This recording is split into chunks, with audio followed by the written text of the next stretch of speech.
You know that feeling when someone gives you just enough to keep you hanging on, but never really shows up in the way you need?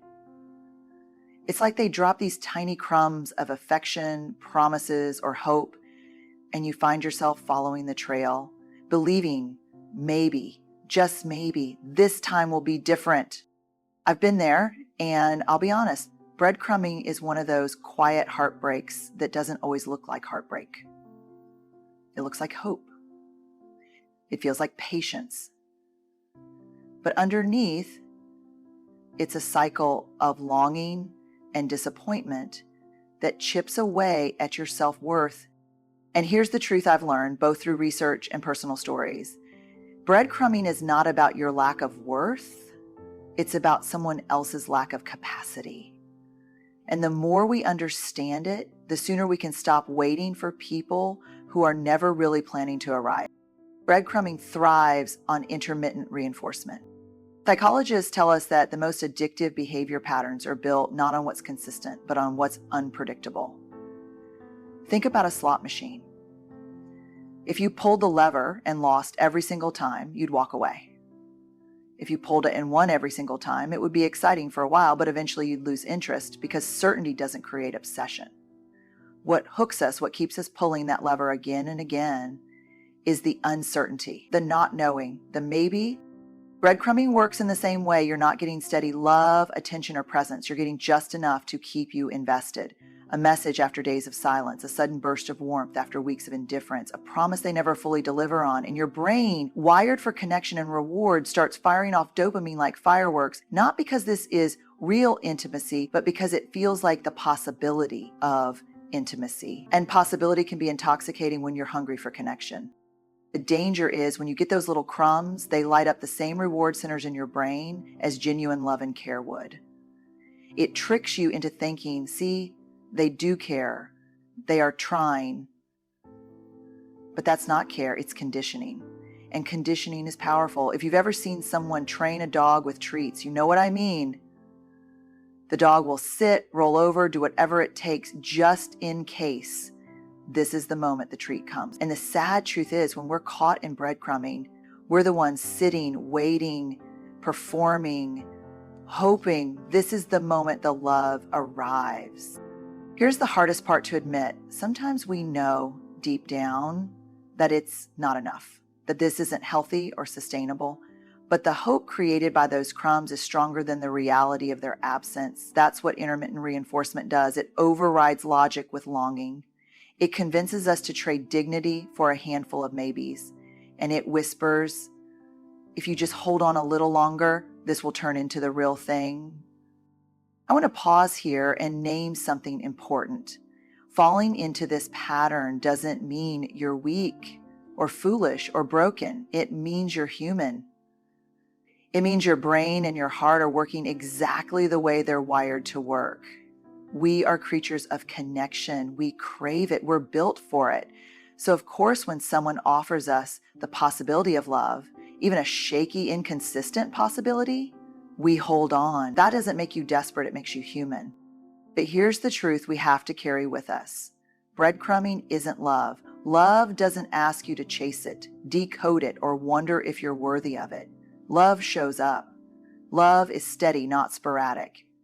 And once you see breadcrumbing for what it really is, a slot machine of empty promises, you begin to reclaim your power. You begin to step off the hamster wheel of waiting and recognize that consistency is not too much to ask. It's the bare minimum. And when you know that, you stop mistaking unpredictability for passion, and you start demanding the kind of connection that doesn't come in crumbs, but in whole, nourishing human love. Hope becomes a trap when it's detached from reality. Hope in its truest form is one of the most powerful forces we have as human beings.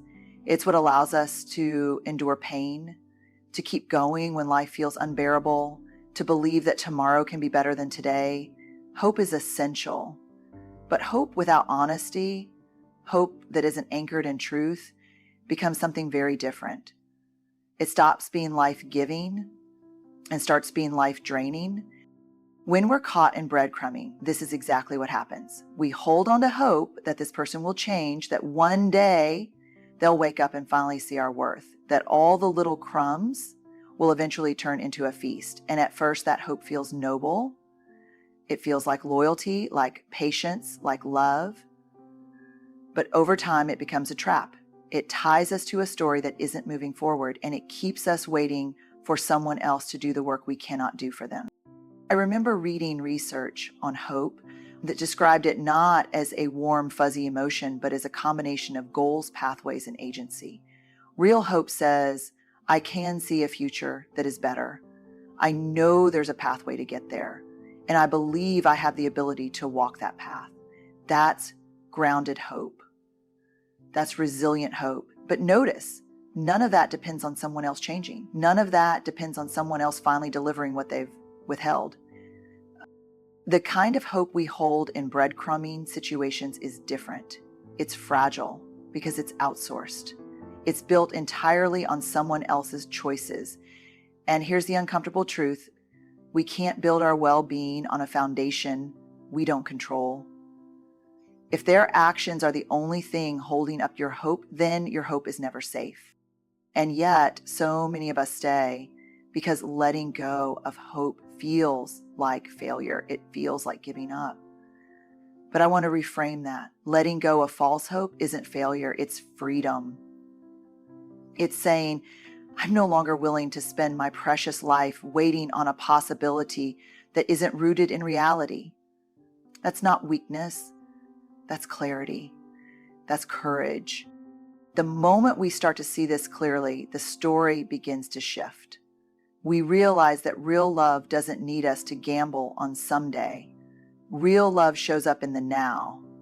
And the more we practice anchoring our hope in truth rather than wishful thinking, the more we step into relationships where we don't just survive on scraps, we actually thrive. Breadcrumbing erodes self-worth in subtle ways.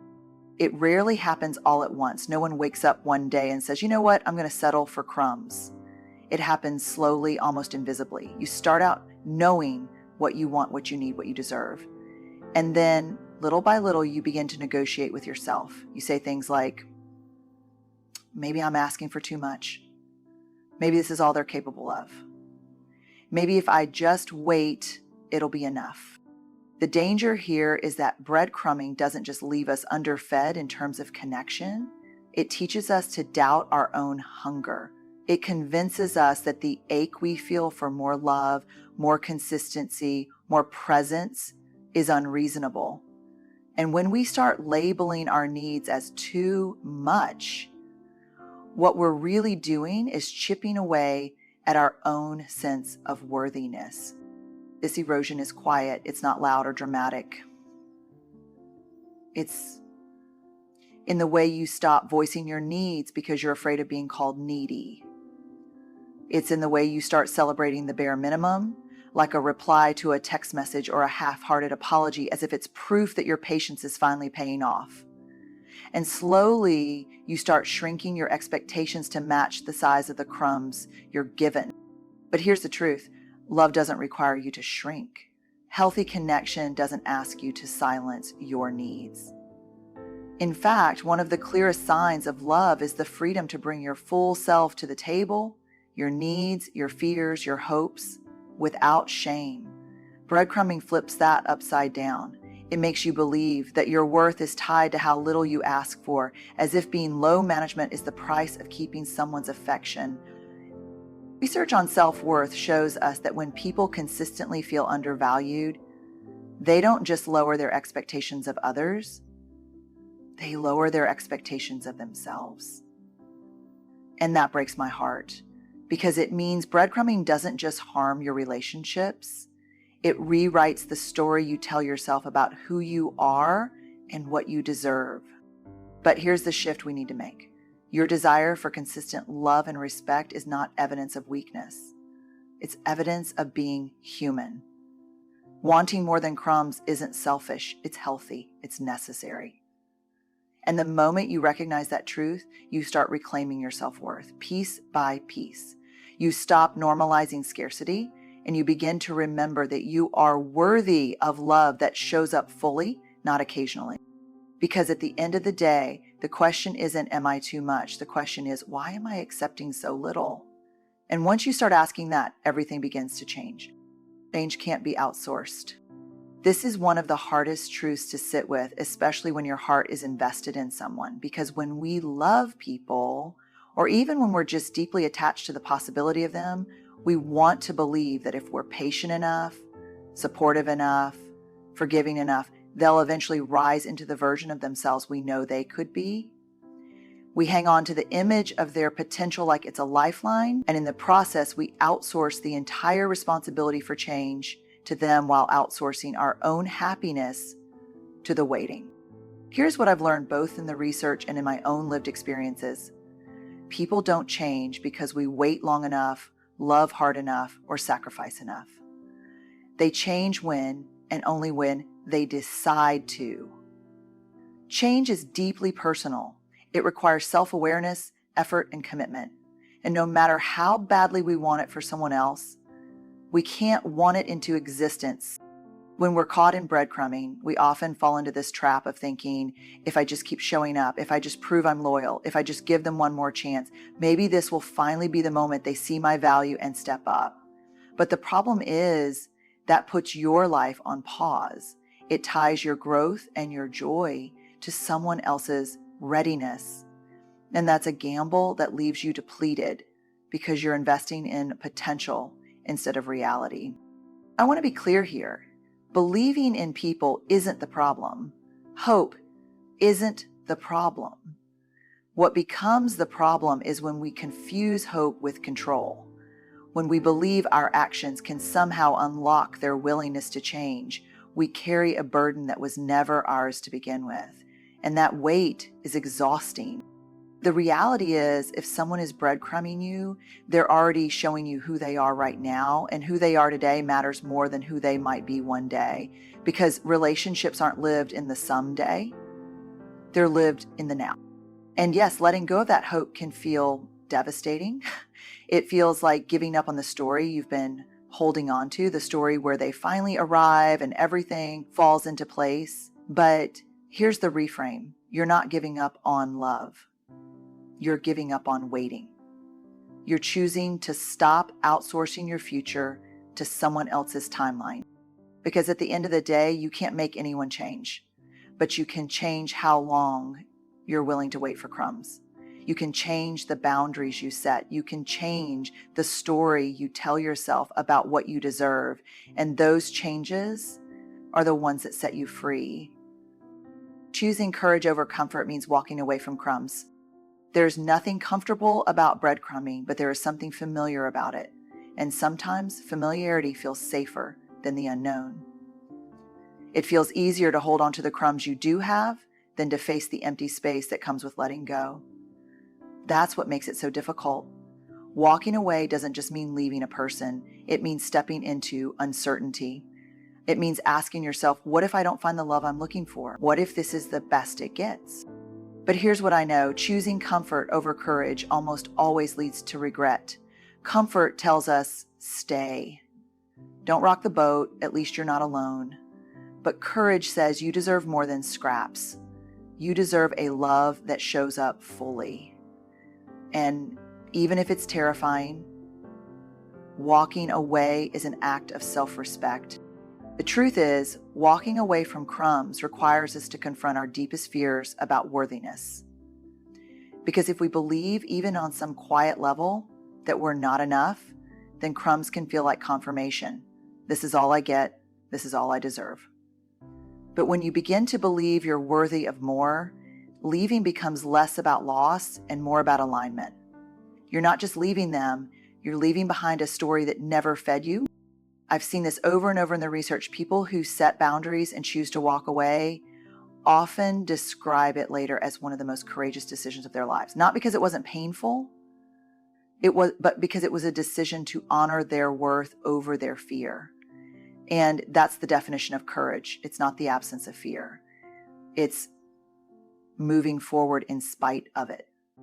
When you stop following the trail of crumbs, you make space for something new. And that space might feel unbearable at first, but it's in that space that you rediscover yourself. You begin to realize that your life isn't supposed to be about waiting for someone to show up. It's about fully showing up for yourself. And when you live from that place of courage, you don't settle for crumbs anymore because you finally remembered you were always worthy of the whole table. So yes, it's scary. Yes, it's uncomfortable, but courage never promises comfort. What it does promise is freedom. And the moment you choose courage over comfort, you stop surviving on crumbs and start building a life where love isn't begged for. It's given freely and fully. When we talk about breadcrumbing, we're not just talking about relationships that fall short. We're talking about the quiet ways we convince ourselves to settle, the quiet ways we forget our own worth, and the quiet ways hope can turn into heartbreak. But what I want you to carry with you is this: you are not meant to survive on crumbs. You are meant to be fully seen, fully valued, and fully loved. We've walked through how breadcrumbing hooks us with unpredictability, how it traps us in false hope, how it slowly erodes our sense of self, how change can never be forced from the outside, and how courage calls us to step away from crumbs altogether. None of these truths are easy. They ask us to face discomfort, to grieve what could have been, and to risk the unknown. But they also open the door to freedom. Because here's the gift on the other side. When you refuse to settle for crumbs, you create the possibility of a life where you no longer chase, no longer shrink, no longer wait. Instead, you stand fully in your worth. You choose relationships that nourish rather than deplete, and you finally sit at the table of love and belonging that was always meant for you. So if you're in that place right now, holding on to crumbs and wondering if they'll ever be enough, I want you to know this: you don't have to wait anymore. You are allowed to want more. You are worthy of more. And the bravest step you can take may simply be saying, no more crumbs. Good luck on your journey, and remember, choosing courage over comfort will never lead you astray.